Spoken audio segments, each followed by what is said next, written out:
In the late 1970s, a tiny speck of land in the middle of the Pacific Ocean became one of the richest countries on Earth on a per-person basis. Not because it discovered oil, not because it struck gold, not because it built a global financial empire. Its fortune came from something far stranger. Millions of seabirds have been nesting there for ages, leaving behind layer upon layer of guano, bird droppings, that slowly transformed into one of the world's purest deposits of phosphate, the mineral that helped feed a rapidly growing planet. What looked like an ordinary tropical island was sitting on one of the most valuable natural resources of the 20th century.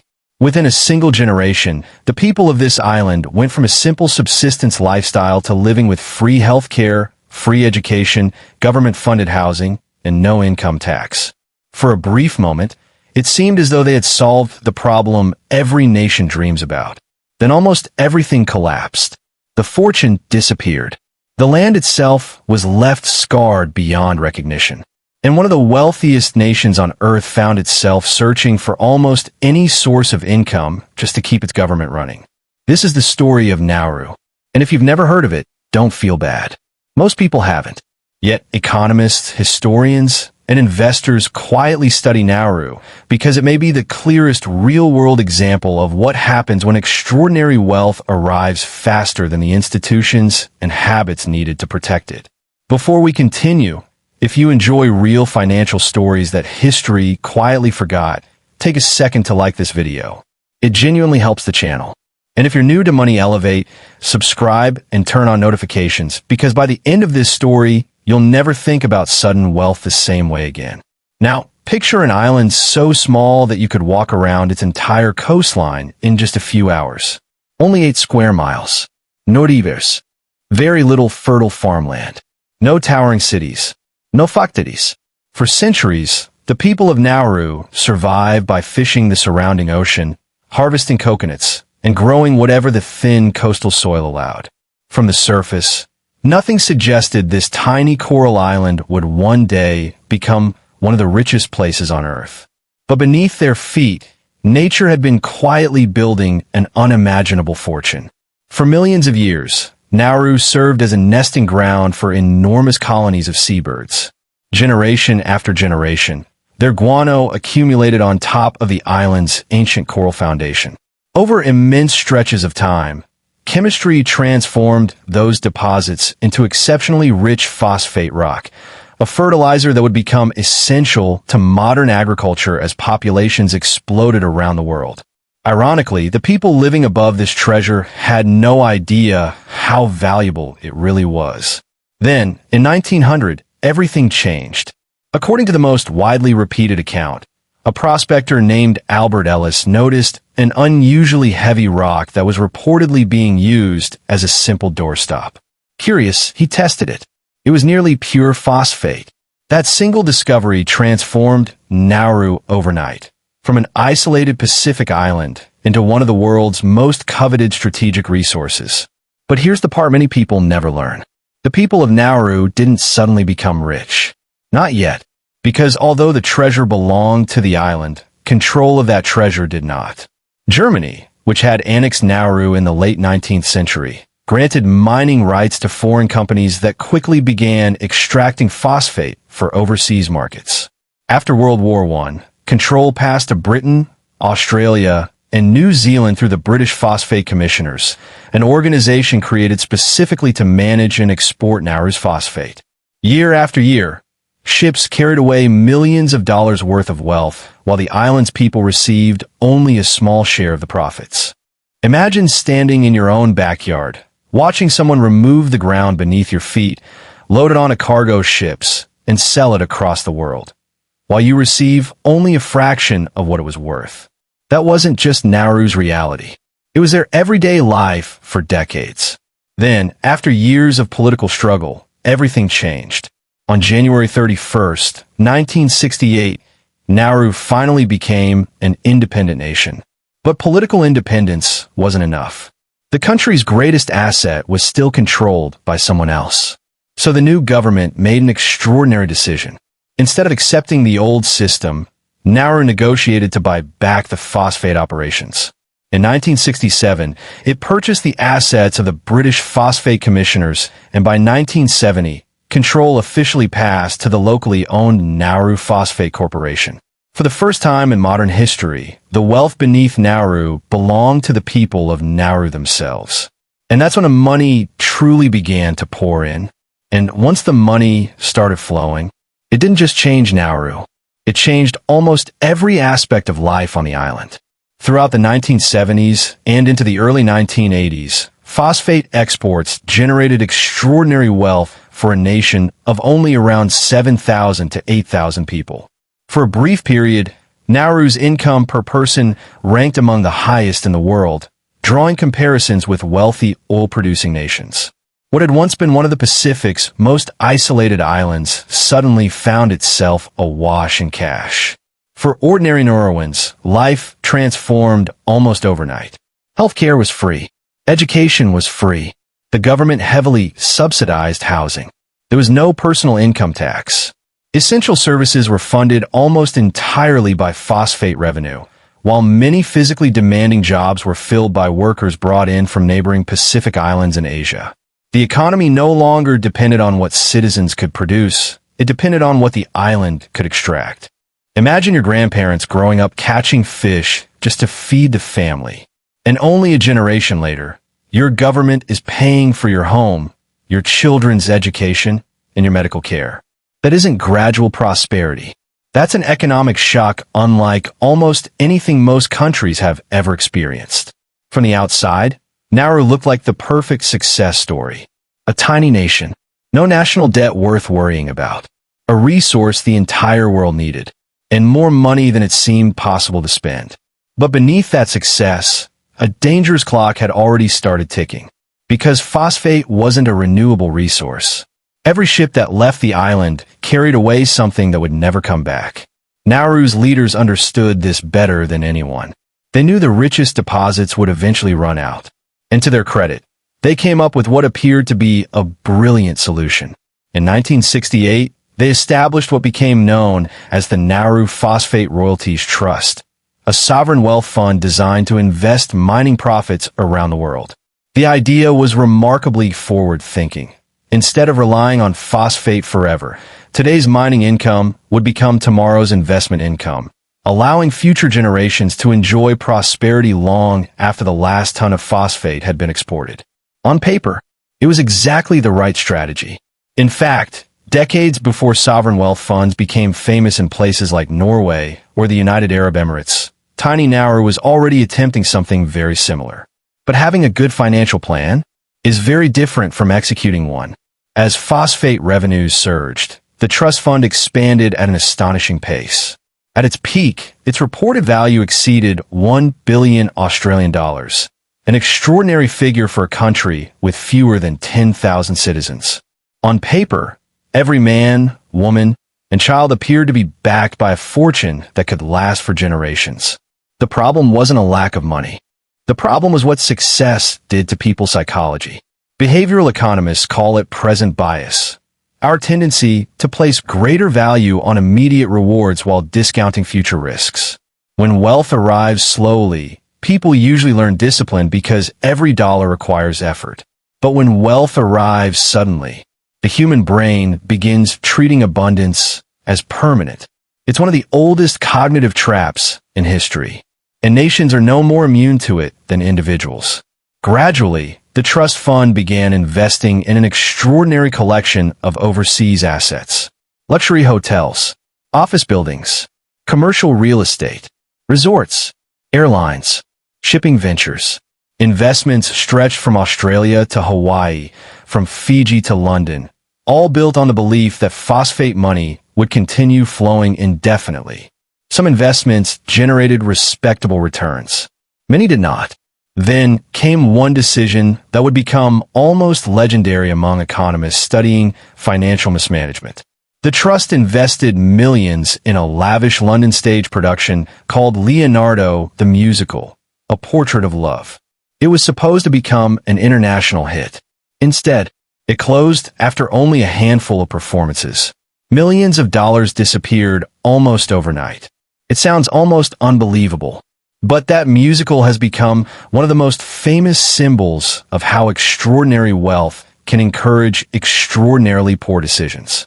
Unfortunately, the failed musical wasn't the real disaster. It was only a symptom. While millions of dollars were chasing ambitious projects across the world, very little was being invested in the island itself. Almost nothing was done to build industries that could survive after phosphate. Manufacturing never developed. Tourism remained extremely limited because of Nauru's isolation. Agriculture had little room to expand, and few long-term plans prepared younger generations for an economy beyond mining. It was as if the country had built an enormous fortune without building an economy capable of surviving after that fortune disappeared. And meanwhile, something far more irreversible was happening beneath everyone's feet. Every year, more phosphate left the island. Every year, more land was destroyed. And eventually, there would be almost nothing left to mine. But while the government was investing millions around the world, something far more valuable was disappearing beneath their feet. Every ton of phosphate exported made the country richer, and the island itself poorer.